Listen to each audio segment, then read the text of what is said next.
वो बात अब आगे जा चुकी है और एक टिकट के लिए कोई एक दावेदार नहीं है जो पैसे इकट्ठे करे।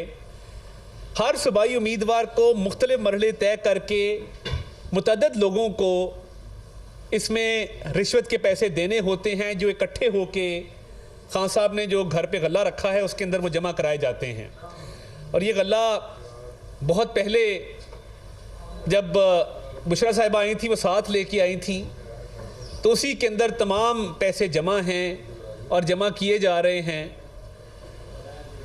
जो नजम साकिब साहब की ऑडियो आई है, इससे पहले भी हमने मशवरा दिया था मोहतरम साकिब निसार साहब को कि आप रिटायर हो चुके, आप रिटायरमेंट की ज़िंदगी गुजारें और सियासत से अपने आप को दूर रखें, सियासत से आपका ताल्लुक़ कोई नहीं है। तो जो नैब न्याजी गठजोड़ था उससे ज़्यादा ख़तरनाक साकिब न्याजी गठजोड़ है, जिसके नतीजे में इमरान खान की दरख्वास्त पे मियां नवाज शरीफ को बेटे से तनख्वाह ना लेने पे निकाला गया और उसके साथ साथ JIT बनाई गई, निगरान जज मुकर्रर किए गए और इमरान खान को एक ओपन फील्ड दी गई कि तुम्हारे सियासी मुखालफिन को सियासी मैदान से आउट करके तुम्हें भरपूर मौका फराहम किया जाएगा कि तुम अपनी सियासत करो और तुम्हारे सियासी मुखालफिन के हाथ पैर बांध दिए जाएंगे। वो सिलसिला जिसमें पनामा खोदा और निकला इकामा और नाहक सजाएं दी गई, नाहल किया गया, शेख रशीद की कैंपेन चलाई गई, वो सिलसिला अब भी रुका नहीं है। और ख्वाजा तारिक रहीम जो कहते हैं और थ्रेट करते हैं हमारी पार्टी के लोगों को कि बाज रहें वरना मैं ये कर दूंगा वो कर दूंगा, तो उनको मैं ये अर्ज़ करना चाहता हूँ कि आप कहते हैं कि आपका 70 साल से ताल्लुक़ है ऑनरेबल बंदयाल साहब के ससुर के साथ, तो फिर तो आपको उनकी अदालत में पेश ही नहीं होना चाहिए।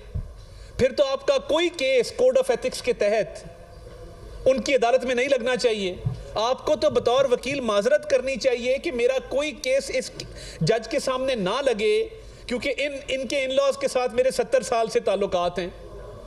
तो आप किस मुंह से दूसरों को आज बातें करते हैं जब आपका अपना कैरेक्टर ये है कि खातून सियासतदान के बारे में आपने और साकिब निसार साहब ने जो गुफ्तगू की मरीम नवाज शरीफ साहिबा के बारे में, आपको तो ये ज़ेब नहीं देता कि आप ऐसी बातें करें। आप जब 1985 में वकील थे तब भी ये बात मशहूर थी कि आप जिसके वकील होते थे मुखालिफ पार्टी से पैसे लेके आप केस हार जाया करते थे कि जो ज़्यादा पैसे दे दे उसके हक में जो है वो आप दस्तबरदार हो जाया करते थे। तो ये जो अब 1 करोड़ 20 लाख में टिकट देने की बात ओपनली, और वो दोस्त कह रहा है कि ये बात फ़ोन पे मत करो, वो कह रहा है नहीं कोई बात नहीं। दीदा दलेरी आप देखें कि PTI की सूबाई टिकट दिलवा कौन रहा है, वो कह रहे हैं अब्बू ने दिलवाई है। अब जब अब्बू ने दिलवाई है तो इसका मतलब है कि अब्बू का और इमरान खान साहब का राब्ता है और वो राब्ता बहाल भी है, फ़ाल भी है। और बाकायदा कहा जाता है कि जी टिरियन के केस में वकला को कहा जाता है कि तुम ये केस मत लड़ो। जजेस को फ़ोन किए जाते हैं, मैसेज भिजवाए जाते हैं कि इमरान की सहूलत कारी करो, उसको कोर्ट में फैसिलिटेट करो, उसके खिलाफ कोई फ़ैसला ना आए, उसकी बेल का जल्द फ़ैसला करवाया जाए। तो जो अब रिटायरमेंट के बाद साहबजादा जो है वो PTI की सूबाई टिकट के लिए एक उम्मीदवार से 1 करोड़ 20 लाख रुपया ले रहा है, तो जब वो सर्विंग होंगे तो वो क्या क़यामत बर्पा करते होंगे। और ये इंसाफ की धज्जियां जो उड़ाई गई हैं, बस कर दे, खुदा का वास्ता है। पहले भी आपको मशवरा दिया था, अब भी देते हैं कि एक सियासी पार्टी की मोहब्बत में, उसकी सहूलतकारी में आपने तमाम सियासतदानों को आउट किया। मियां नवाज शरीफ को घर भेज दिया। न्याजी ऑफशोर सर्विसेज लिमिटेड का केस आया तो आपने कहा कि इमरान खान बरी है। साकिब और अमीन का सर्टिफिकेट आपने ठप्पा लगा के उसके हवाले कर दिया। और आज भी ये रिश्वत का मामला इंतहाई संगीन मामला है कि आपकी उस पॉलिटिकल पार्टी के अंदर इतनी इनरोड्स हैं उस पॉलिटिकल पार्टी के साथ आपकी इतनी कुर्बत है कि आपके कहने पे वो सूबाई असेंबली के इलेक्शन के उम्मीदवारों को टिकटें दे रहे हैं और टिकटें जा रही हैं हाईएस्ट बिडर को।